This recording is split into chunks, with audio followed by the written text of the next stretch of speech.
Today is Thursday, June 9th. What to know about tonight's live public hearings, where lawmakers plan to reveal their findings from the Capitol riot investigation for the very first time. Also, a potentially historic heat wave impacting tens of millions of Americans this week.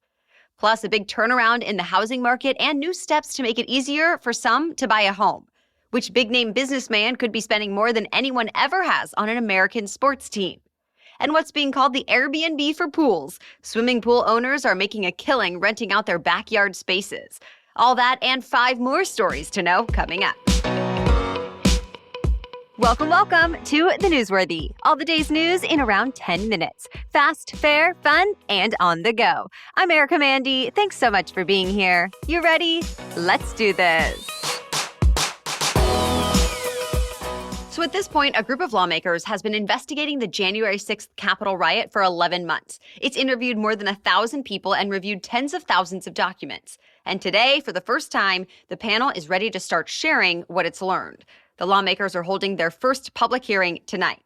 It will include live testimony from Capitol police officers and a documentary filmmaker who followed the extremist group Proud Boys as they were storming the Capitol. But this is actually just the first of 6 public hearings. Over the next month, the committee says Americans will learn about what was going on inside former President Trump's inner circle as the riot was happening, and much more about the actions that led up to the attack. Members of the panel are promising there will be brand new information revealed. But former President Trump and some of his fellow Republicans have dismissed this entire investigation as partisan and illegitimate, especially since the committee cannot actually charge him or anyone else with a crime. Instead, members of the panel say it's about creating a public record for history, and if necessary, referring its findings to the Justice Department. Speaking of which, the Justice Department has already arrested and charged more than 840 people for the violence that day, and more than 300 of them have pleaded guilty. Tonight's hearing will be broadcast live on every major TV network except Fox News. It starts at 8 p.m. Eastern. Some of the most aggressive gun reform measures Congress has taken up in years just passed the U.S. House. They include raising the age to buy most semi-automatic rifles from 18 to 21 and banning high-capacity ammunition magazines, just to name a couple of the key sticking points. But the package of bills is pretty much a non-starter in the Senate, since almost every Republican is against it, saying those kinds of measures step on Americans' constitutional rights. So this is really seen as just a political message to the American people, so lawmakers can show where they stand on this high-profile, divisive issue. So for now, it seems the best chance for those who want new gun laws comes down to the bipartisan Senate committee that's still in negotiations. Leaders in both the House and the Senate say their chambers stand ready to vote on whatever package negotiators agree on. To be continued. More than 90 women and girls are now suing the FBI over how it handled a high-profile abuse case. They all say they were sexually assaulted by former USA Gymnastics team doctor Larry Nassar, who's now serving what amounts to life in prison for those crimes.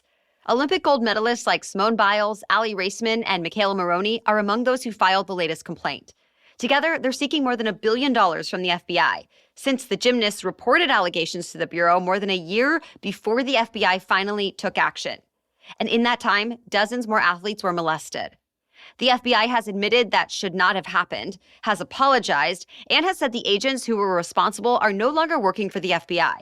But so far, the Bureau has not commented on this latest legal action. More than 25 million Americans are now bracing for a dangerous heat wave. Temperatures are expected to rise well above 100 degrees in large parts of California, Nevada, Arizona, New Mexico, and Texas over the next several days. In cities like Phoenix, Las Vegas, and San Diego, the heat is expected to top 110, making this the hottest weather we've seen so far this year. And the heat wave has already started. In fact, already this week, some temperature records have been broken for this time of year in Texas. Now, meteorologists are telling people in the Southwest to prepare for even more, especially since it's so early in the season. People have likely not become acclimated to the heat yet, meaning they'll be more affected than usual. So they say to make sure your AC is in good working order, plan to limit your time outdoors, and learn the signs of heat exhaustion and heat stroke before it's too late. This heat wave is expected to stick around in the southwestern U.S. through Sunday night. All right, we have much more news still coming up, but first, a quick break for our sponsor. If you haven't tried Kiwico yet, it delivers monthly projects that help kids explore science, technology, engineering, art, and math, all in a hands-on and fun way.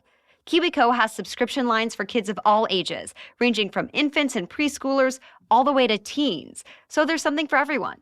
I really loved getting new toys and experiments for my son Dax, all while knowing Kiwico is made to cultivate his curiosity and creativity. They're always perfect for where he's at with his development at any given time, and he loves what we get with Kiwico. And I love that they're delivered to my door each month without any extra research or legwork on my part, so I can focus on the fun part, spending quality time with my child. Plus, I love how high quality the materials are every time. Make summer more awesome with Kiwico. Get 30% off your first month plus free shipping on any crate line with code NEWSWORTHY at kiwico.com. There's no commitment, so you can pause or cancel anytime. Get 30% off your first month at kiwico.com with the promo code NEWSWORTHY. The next COVID-19 booster shot on the market could be one specifically designed to target the now dominant Omicron variant, as well as the original strain of the virus that causes COVID-19. This week, Moderna released preliminary results from a study of its updated vaccine. They show this new shot produces a stronger immune response than Moderna's original one, and that the protection will last a little longer. The vaccine maker says the side effects from the new booster were pretty much the same as the old one as well, mostly mild and temporary. Moderna plans to submit its data to FDA regulators in the next few weeks in the hopes of getting the new booster available by late summer. Oh, and we should also note that Pfizer is working on a vaccine targeting Omicron as well, and it's also expecting study results soon. The idea is if both companies end up having new shots out soon, there could be a fall booster campaign that could give Americans protection against COVID-19 through the winter. 2 Georgia hospitals have been fined a total of more than $1 million for not disclosing their prices, and they're the first to face penalties under new federal rules that took effect last year. Yes, now hospitals must list the cash prices for their 300 most common services, like x-rays or certain medical tests, giving patients a chance to shop around or at least plan for the cost of their care. But actually, a study published this week found a lot of hospitals are basically ignoring the law. It found fewer than 6% were fully compliant, and while some are doing part of what the rules say, about half are not following the law at all. Some hospitals say they needed more time to comply, and others said they don't want to reveal their prices to their competitors. But the Trump administration had issued these rules in the hopes of increasing competition between hospitals, which would help bring prices down, and of course to make the cost of patients' medical care more clear to them. A key measure of mortgage activity hit a 2-decade low, signaling that Americans are slowing down on home borrowing. And the red-hot housing market may be cooling off a bit. A new report from the Mortgage Bankers Association says the number of mortgage applications fell by 6.5% last week, and it was the 4th week in a row of declines. That includes both new mortgages and refinancing activity. Of course, higher interest rates likely have something to do with this drop. And there's still not enough homes for sale, so that's keeping home prices high on top of the higher borrowing costs. Meanwhile, mortgage giants Freddie Mac and Fannie Mae announced some major changes meant to make it easier to buy a home and help close the racial homeownership gap. USA Today calls it the most sweeping overhaul since the 2008 housing crash. So this initiative includes down payment assistance and lower mortgage insurance premiums. And since credit scores are said to be one of the biggest barriers keeping renters of color from owning a home, Fannie Mae and Freddie Mac are rolling out a new credit reporting system that will factor in rent payments. And that's just a few of the many parts of this strategy. It's all in response to the Federal Housing Finance Agency, which regulates Fannie and Freddie, asking these companies to come up with a plan. Could Netflix buy Roku? A new Business Insider report says maybe. It cites sources who say employees inside Roku have been talking about this possibility recently. And Roku has apparently closed its stock trading window for employees, meaning they can't sell their stock right now. And that type of move typically happens when a company is about to release big news that could impact its stock price. Of course, these rumors are far from official. Neither company has commented. But some experts are saying this deal might make sense. Netflix is a video streaming service, while Roku is a streaming stick or device that makes streaming content possible. Roku also has a big video advertising platform. And remember, we've told you that Netflix is thinking about offering an ad-supported version of its service. Then again, the Netflix CEO has said in the past that a device would provide no value to Netflix. So stay tuned to see if he's perhaps changed his mind.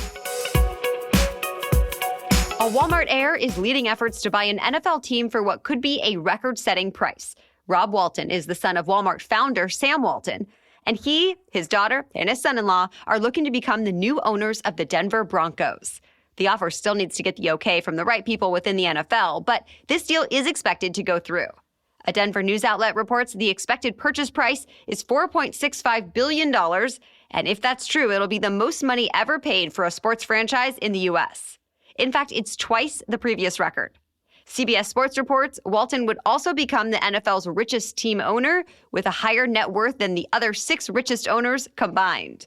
He'll also be the first new owner of the Broncos since 1984. That's it for the main news today, so now it's time for Thing to Know Thursday. But first, I'm bringing on my husband, Dan, to help me tell you about our sponsor, Pampers, and their Cruisers 360 Fit diapers. So, Dan, thank you for doing this, and welcome to the show. Thanks for having me on. So you know that in recent months, we switched to the Pampers Cruisers 360 Fit diapers, and I really want to hear your perspective about this. What is one thing about these diapers that stands out to you?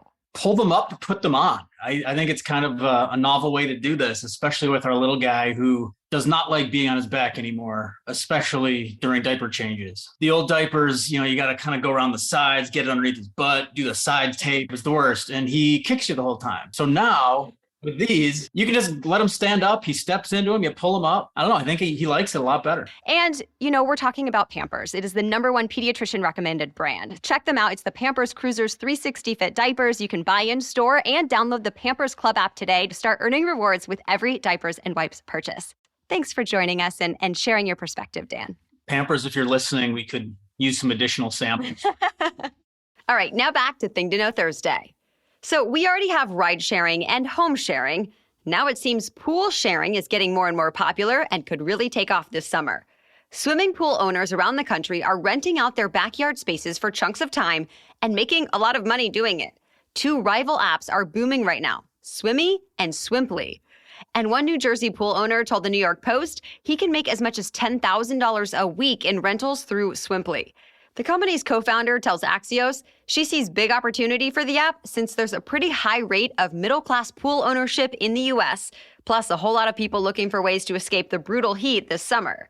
Of course, there's some competition from old-fashioned public swimming pools, but this summer, not as much as usual. That's because there's a lifeguard shortage. And the American Lifeguard Association says at least a third of U.S. swimming pools are affected, forcing some of them to reduce hours or close altogether. For now, Swimmy and Swimply aren't options for people everywhere, but the apps have recently been expanding to more and more cities. All right, thank you so much for listening today and for spreading the word about the newsworthy. We'll be back with much more news to know tomorrow. Until then, have a great day.